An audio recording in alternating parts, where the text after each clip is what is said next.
So at yesterday's huge conservative rally, Harper was out there pretending like both Mark Carney and Pierre Poilievre worked for him. But obviously, he's hyping up Poilievre as his golden boy.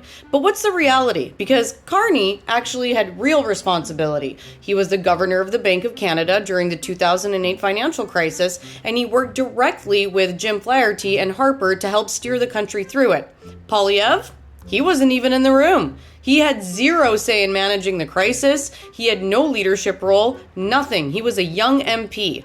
Carney made that clear when he responded to this, actually, saying flat out that Pierre was not trusted with any responsibility during that time, and still hasn't shown that he can handle any real leadership since.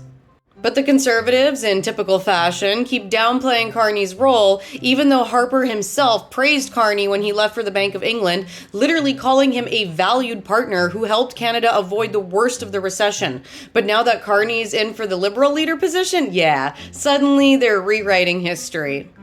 So yeah, at this big rally in Edmonton, Harper made it painfully clear that he's obviously all in for Poilievre, and that it was his biggest crowd yet, 10,000 plus people apparently, and Harper took the stage like it was his comeback tour, trying to paint Poilievre as some experienced leader who's grown so much over the last 20 years.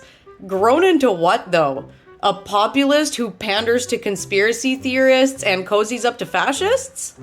He even threw in a sneaky jab at Carney, saying that he was the one who led the country through the financial crisis, as if Carney wasn't the one doing the actual technical heavy lifting behind the scenes, Classic insecure man move. Downplay the competent guy who actually did the job.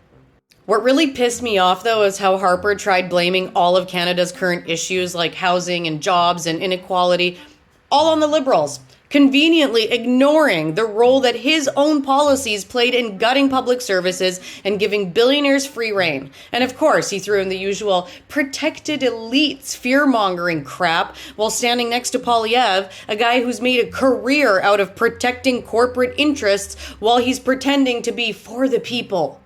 Meanwhile, Alberta Premier Danielle Smith was not at the rally, and when asked about her old comments saying that Poilievre was aligned with Trump, she basically just washed her hands of it. That's their problem now, basically. But here's the real takeaway here, okay? Mark Carney is a serious leader with global experience who has actually helped manage major crises in the world. And Pierre Poilievre is a career politician with no real accomplishments whatsoever. He's just been hyped up by a has-been prime minister and cheered on by the same crowd who thinks that honking horns is a revolution. So, yeah, the choice couldn't be any clearer for Canadians. Unless you've completely given up on facts, of course.